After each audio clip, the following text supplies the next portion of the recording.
안녕하세요. 결혼한 지 17년 만에 이혼한 여성입니다. 요새 남편하고 시어머니 때문에 스트레스가 이만저만이 아니었어요. 그래서 막둥이 딸 때문에라도 참고 살아보려고 했는데 결국 이혼하자고 했지요. 그런데 남편도 꼴에 자존심인지 오기인지 어지간히 목에 핏대 세우고 저를 잡지는 않더라고요. 처음부터 남편하고 제 사이가 이렇게 안 좋았던 건 아니에요.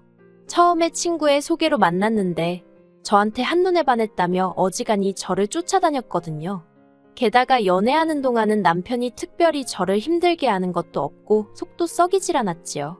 그래서 결혼까지 생각하고 만난 것도 아니었는데 어느샌가 결혼을 전제로 이야기를 나누고 있더라니까요. 그런데 막상 양가 어른들 뵙고 본격적으로 결혼 준비를 시작해보니까 시댁 상황이 너무 어려운 거예요. 남편이 모아둔 돈이 좀 있기는 했어도 시부모님 중 시아버지는 이미 돌아가셨고 시어머니 혼자서 남편을 키우셨다 보니까 딱히 재산이랄 게 없으셨거든요. 그런데 제가 결혼하던 당시만 하더라도 남자 쪽에서 집을 해오는 일이 비교적 흔한 일이었어요. 많은 사람들이 그게 당연하다고 여기던 시절이기도 했고요. 그래서 친정 부모님도 당연히 남편 쪽에서 집을 해올 거라 생각하셨던 모양입니다. 하지만 남편이 그건 안 될 것 같다고 하니까 저더러 없는 집에 시집가서 죽어라 고생할 일 있냐고 하지 말라고 하시대요. 그리고 저도 부모님이 반대하는 결혼은 예전부터 할 생각이 없던 사람이었기에 남편에게 이런 이유는 말하지 않고 그냥 결혼은 없던 일로 하자고 했습니다. 생각해봤는데 아무래도 아직 결혼할 때가 아닌 것 같다고 적당히 둘러대면서 말이에요. 하지만 남편도 어느 정도 눈치를 챘던 건지 돈 때문이냐면서 자기가 앞으로 열심히 돈 벌어서 저 고생시키지 않겠다고 남부럽지 않게 살게 해주겠다며 호언장담을 하더라고요. 그래서 결국 남편하고 결혼하는 쪽으로 마음을 바꿔먹었지요. 하지만 남편과의 결혼 생활은 제가 예상했던 것보다 훨씬 빠듯했고 어려웠어요. 일단 역시나 시어머니로부턴 1원 한 푼 지원받지 못했고 친정에서만 제법 큰돈을 지원받아 신혼살림을 차리게 되었습니다. 그리고 결혼 1년 만에 눈에 넣어도 아프지 않을 쌍둥이도 낳았지요. 저는요, 지금도 누가 물어도 자신있게 대답할 수 있는 게 아내로서의 역할, 며느리로서의 도리 남보다 더하면 더했지 부족하게 한 건 없다고 생각해요. 그런데 문제는 남편이었습니다. 남편은 저와 했던 약속은 까맣게 잊은 건지 결혼 초부터 제 속을 썩였거든요. 결혼 당시 남편이 말하길 자기가 시어머니랑 같이 만두 가게를 하고 있긴 하지만 시어머니는 곧 다른 장사를 하실 거고 만두 가게는 자기가 물려받기로 했다 했습니다. 하지만 곧 다른 장사를 하실 거라던 시어머니께서는 손목이 아프네 허리가 안 펴지네 정말 매일매일 다른 핑계를 대시면서 결국은 다른 장사는 시작조차 하지 않으셨고요. 그러니 남편은 그저 계속해서 시어머니 밑에서 잡일을 도맡아 할 뿐이었어요. 하지만 솔직히 잡일이건 뭐건 간에 그게 중요한 게 아니었습니다. 제가 정말 답답하고 속상했던 건 단지 남편이 그 만두가게 사장님 소리를 못 들어서가 아니라 월급을 제대로 가져오질 않았기 때문이에요.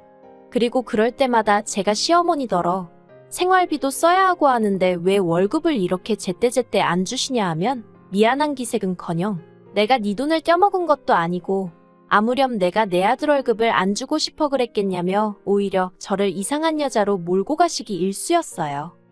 그러다 한 번은 남편이 4달 가까이 제대로 월급을 가져오질 않았습니다.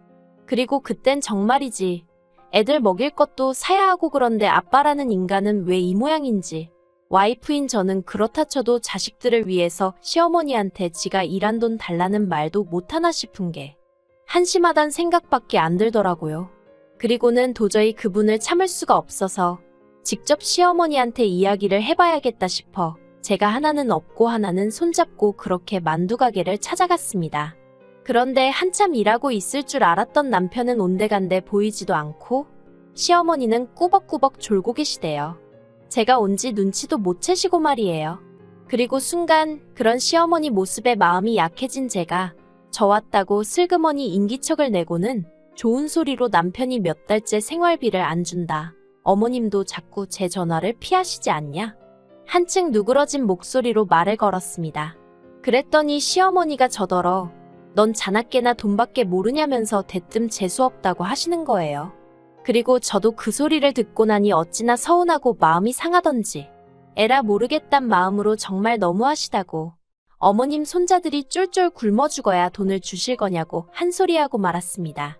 그러자 시어머니가 기도 안 찬다면서 10,000원짜리 몇 장 꺼내서 거의 던지듯 주시더니 젊은 X가 늙은 X 돈 뜯어갈 궁리나 한다고 그럴 거면 네가 직접 나가서 돈을 벌라고 하시대요.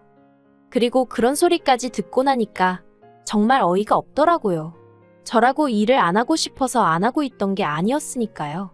저도 결혼 전까진 엄청난 대기업은 아니어도 나름 직장 생활하고 제 경력 쌓아가던 사람이었는데 하나도 아니고 동시에 둘이나 낳았으니 어쩔 수 없이 일을 관뒀던 거였거든요. 그리고 저는 결국 이 억울하고 속상한 마음을 친정부모님한테 토로하고 말았습니다. 솔직히 시집가서 애까지 낳은 마당에 친정부모님한테 힘들어하는 모습을 보여드리고 싶진 않았는데 말이에요. 하지만 친구들한테 이야기하자니 내 얼굴에 침 뱉기 같고 결국 털어놓고 한풀이 할 곳이 부모님밖에 없었어요. 제 이야기를 한참 들으신 친정아버지께서 애는 줘버리고 이혼해라 하셨습니다. 하지만 친정어머니는 어떻게 엄마가 돼서는 애를 놓고 이혼을 하냐고 말도 안 되는 소리 좀 하지 말라고 역정을 내셨지요. 그렇게 두 분이서 한참 동안 제 일로 옥신각신하시다가 친정아버지가 그러면 차라리 애들은 어머니께 맡기고 저는 나와서 당신 사무실에서 일을 하라시대요. 그리고 저는 죄송한 마음도 있었지만 결국 애들이 어린이집 갈 수 있는 나이가 될 때까지만 그렇게 하기로 했습니다. 사실 그 무렵 친정은 친정아버지가 마지막이다 생각하고 벌리신 사업이 조금씩 자리를 잡아가고 있었거든요. 그리고 단언컨대 남편이 저에게 잘했다면 그리고 저희 친정부모님께 믿음직스러운 모습만 보였더라면 그 사업 지금쯤 남편에게 물려주셨을 거예요. 하지만 매번 딸이 사위 때문에 울어대는데 어떤 장인장모가 재산을 넘겨주고 싶었겠어요? 아무튼 정말 다행히도 남들 눈에는 별거 아니고 단조로워 보이는 일이었을지 몰라도 저에게는 사무실에서 종이들과 씨름하는 일이 정말 재밌었습니다. 덕분에 친정아버지가 하시는 사업을 차근차근히 배울 수도 있었으니까요. 그리고 제가 그렇게 지내는 동안 남편은 뭘 했냐면 그 발전도 없고 미래도 안 보이는 만두가게에 출퇴근 도장만 뻔질나게 찍으며 10년을 보냈지요. 솔직히 자식이 있어서 살았지 남편하고 부부라는 느낌도 없었어요. 그냥 같이 사는 사람 정도였지 제가 남편에게 생활비를 한 번 제대로 받았어 본 것도 아니고 그래도 옆에서 보기에 따로 사치나 유흥은 안 하는 것 같아서 지도 생각이 있으면 돈을 어떻게든 모으고는 있겠지 그렇게 지레짐작만 했고요. 그러다 쌍둥이들이 초등학교를 졸업하던 시기에 잠깐이나마 남편하고 사이가 회복된 적이 있어요.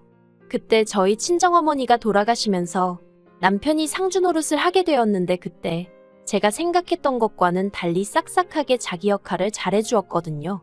몇 번이나 울다 지쳐 쓰러질 뻔한 저를 잡아주기도 했고 그래서 제가 그 무렵 남편을 다시 보고 마음이 문을 열게 되었지요. 나중에 언젠가 친정아버지까지 돌아가시고 나면 나한테 남는 건 정말 남편하고 자식들 뿐이겠구나 싶은 생각에 그래 내가 마음을 좀 고쳐먹어보자. 조금만 더 열린 마음으로 남편을 이해하고 보듬어주자 그런 생각을 했달까요. 그리고 그때 생각지도 못한 아기 천사가 저를 찾아와 주었답니다. 솔직히 임신 사실을 확인했을 땐 가장 먼저 든 생각은 언제 낳아서 언제 키우나였어요. 하지만 동시에 한편으로는 돌아가신 친정어머니가 보내주신 선물 같아서 무척 기뻤답니다. 그런데 제 임신 사실을 알게 된 시어머니와 남편의 반응은 정말 입에 담기도 어려울 만큼 잔인했습니다. 친정어머니의 선물 같다고 말하는 저에게 시어머니께선 딸 X들은 부모 등골이나 빼먹는 돈 먹는 귀신이라며 살림에 하나 보탬이 안 된다면서 얼른 가서 지워버리라 소리를 몇 번이나 하셨거든요. 그리고 그런 시어머니와 제 사이에서 남편은 차라리 가만히나 있지. 저더러 그러니까 조심 좀 하지 그랬냐면서 생각이 짧다나요. 막말로 제가 애를 혼자 만든 것도 아닌데 그 소리를 들으니 기도 안 차더군요. 그래서 다시 남편과의 사이도 멀어졌네요. 이후로 다시 저는 혼자 육아하며 일하며 살림까지 하면서 정말 바쁜 하루하루를 살았습니다. 반면에 남편은 시어머니랑 하던 그 만두가게를 결국 접고 일자리를 알아보러 다니기 시작하더라고요. 하지만 40도 넘어서 경력이라곤 20대 때 잠깐 다니던 중소기업과 만두가게가 전부인 남편이 구할 수 있는 직장은 많지 않았습니다. 그러니까 어이없게도 저희 친정아버지 사업체를 기웃거리더라고요. 저더러 뭘 하냐면 너도 하는데 자기가 왜 못하냐입니다. 그래서 제가 나는 사장딸이고 당신은 뭣도 아니지 않냐고 쏘아붙였더니 자기도 사장사위라면서 그러지 말고 한 자리 좀 알아봐달라며 사람을 어지간히 들들 볶더라고요. 그리고 저는 바보 같게도 또 꼴 보기 싫긴 해도 엄연히 애들 아빠인데 언제까지 노는 꼴을 보고 있을 수만도 없겠다 싶대요. 그래서 친정아버지한테 물어보니 친정아버지께서 사업이 장난이냐 하시면서 정 일자리가 없으면 와서 상가관리라도 해볼 건지 물어보라시대요.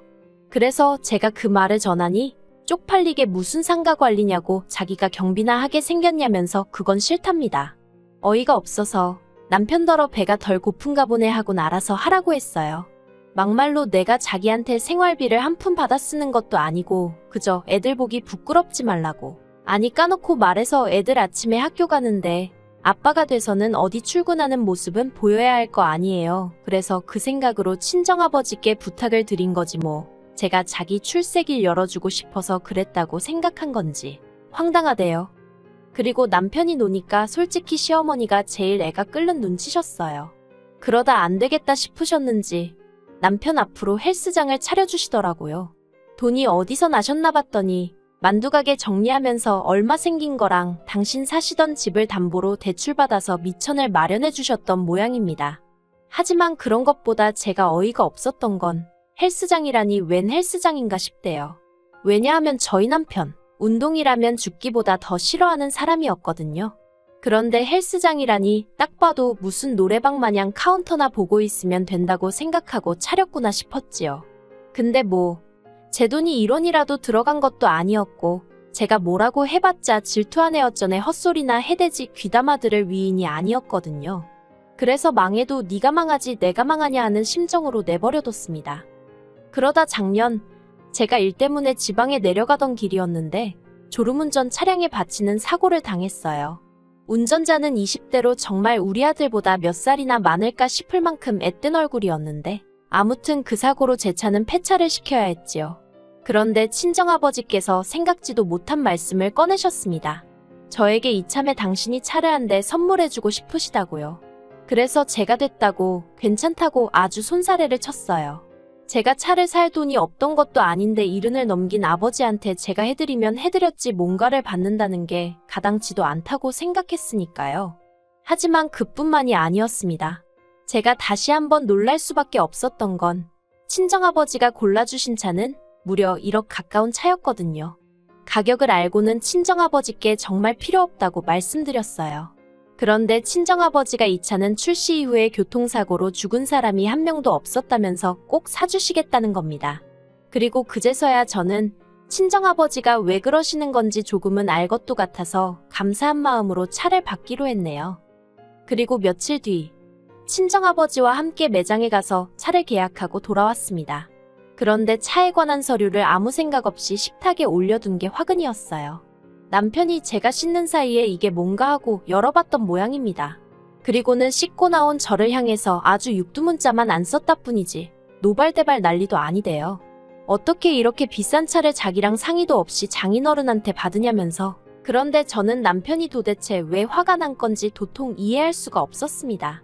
막말로 제가 시어머니한테 받은 것도 아니고 내 아버지한테 받은 건데 왜 자기가 악을 쓰는 건지 말이에요. 그래서 도대체 왜 이러냐고 뭐가 문제냐고 따졌습니다. 그러자 남편이 한다는 소리가 시어머니가 좋다고 차려준 헬스장이 폐업이기라면서 자기가 돈이 필요하다나요. 하지만 남편과 재산을 각자 관리한 세월이 얼만데 이제 와서 자기 헬스장인지 뭔지가 망하는 걸 나더러 어쩌라고 저러는 건지 도통 이해가 안 되더라고요. 그래서 제가 어쩌라는 거냐고 남편을 쳐다봤습니다. 그러자 남편이 한다는 말이 가서 차 계약 취소하고 친정아버지더러 현찰로 달라고 하래요. 그래서 자기 좀 살려달라나요? 어이가 없어서 싫다고 했습니다. 나한테는 지금 당장 출퇴근하고 애들 데리고 다닐 때 쓸 차가 필요하지 당신 헬스장은 나랑 아무 상관도 없다고요. 그러자 남편 사업장인데 왜 저랑 상관이 없냐입니다. 그래서 헬스장이고 뭐고 나한테 생활비로 단돈 10,000원이라도 준 적 있냐고. 막말로 거기서 돈 벌어서 누구 배를 불려주고 있는지 모르는데 내가 미쳤다고 1억을 그것도 친정아버지 재산을 갖다 쓰겠냐고 생각 좀 하라고 쏘아붙였어요. 그랬더니 황당하게도 이튿날 시어머니께서 연락을 해오셔서는 저더러 어떻게 그럴 수 있냐입니다. 남편이 하는 사업이 망하네 만에 하고 있는데 마누라가 돼서는 차를 사니마니 그런 경우는 세상에 없다나요. 그리고 말이 나와서 말이지만 저희 친정아버지도 너무 하신다고. 진작에 사위도 한 자리 앉혀줬으면 지금 얼마나 편하게 지내겠냐고. 딸만 자식이냐 사위도 자식인 걸 모르시냐. 결국 듣다 못한 제가 시어머니더러 지금 어머님이 저에게 하신 말씀 스스로 곰곰이 한번 생각해 보시라 했어요. 어머님한테는 저희 남편만 자식이지 않았냐고요. 그리고 시어머니는 제가 이렇게 대들었다면서 그걸 또 남편한테 이르고. 한마디로 무슨 이건 핑퐁도 아니고 여기서 욕하고 저기서 욕하고 정말 지긋지긋하대요. 그래서 제가 남편더러 처음부터 이혼을 했어야 하는데 자식들 때문에 못하고 산 내가 등신이라고 이제라도 헤어지자 했습니다. 그랬더니 남편이 저더러 후회 안 하냐면서 자기는 남자라 이혼해도 상관없지만 저는 여자라서 이혼하면 팔자 망하는 지름길이라나요? 하지만 아무렴 이혼녀라는 딱지가 주운 글씨라고 해도 막말로 제 집 있고 제 돈 있는데 뭐가 겁났겠어요. 그래서 괜찮다고 상관없다고 이혼하자 했습니다. 뿐만 아니라 솔직히 이건 도박이긴 했는데 아들 둘은 네가 키우라고 딸은 내가 키우겠다고도 했네요. 진심이 아니었지만 일부러 세게 나갔습니다. 혹여나 양육권이나 친권으로 소위 우위를 선점하려 들까 싶어서 말이에요. 그리고 역시나 제 예상이 맞았습니다. 양육권을 무기로 이혼 안 해주려고 했던 모양인데 제가 지더러 가지라고 하니까 또 지가 키울 자신은 없었던가 보대요. 양육권은 저더러 가지라고 대신 양육비는 기대하지 말라며 치사하게 나왔거든요. 그래서 알겠다고 양육비 필요 없다고 대신 지저분하게 소송 가지 말고 좋게 좋게 이혼하자 했지요. 그랬더니 이번엔 시어머니가 제 재산을 반으로 나눠서 남편을 줘야 한답니다. 나라법이 그렇다나요? 그래서 제가 시어머니더러 제가 미쳤냐고 남편이 제 재산 불리는데 뭘 한 게 있다고 반씩이나 욕심을 내시느냐고 따졌네요. 그런데 시어머니나 남편은 제 말을 믿지 못하고는 기어이 변호사를 사더라고요. 하지만 변호사를 산다고 사실이 달라지나요? 결국 뭐가 찔렸는지 협의이혼하자고 순순히 나오더라고요. 그래서 그나마 제 예상보단 수월하게 이혼했어요. 친정아버지는 괜히 당신이 차를 사주네 어쩌네 해서 이 사단을 만든 건 아닌지 모르겠다며 저에게 너무나 미안해하셨습니다. 하지만 전 이렇게라도 결단을 내려서 참 다행이다 싶어요. 그리고 현재 남편의 상황은요. 헬스장은 결국 폐업을 했고 폐업이다 보니 권리금은 당연히 없고 보증금도 월세로 다 까여서 거의 건진 돈도 없는 모양입니다. 그래서 지금은 시어머니 사시는 집에 들어가서 둘이 산다나요. 아무튼 애들 때문에 앞으로도 몇 년은 좋든 싫든 소식 듣고 살아야 하는데 그러니 저는 더 이악 물고 보란 듯이 성공할 참입니다. 그래서 남편에게 엄청난 모욕감과 모멸감을 안겨주고 싶어요. 시어머니도 물론이고요. 이런 제가 못돼 보일까요? 그래도 저는 그렇게 살렵니다. 지금 이 마음가짐이 제가 잘 살아갈 수 있는 힘이 되어줄 것 같아요.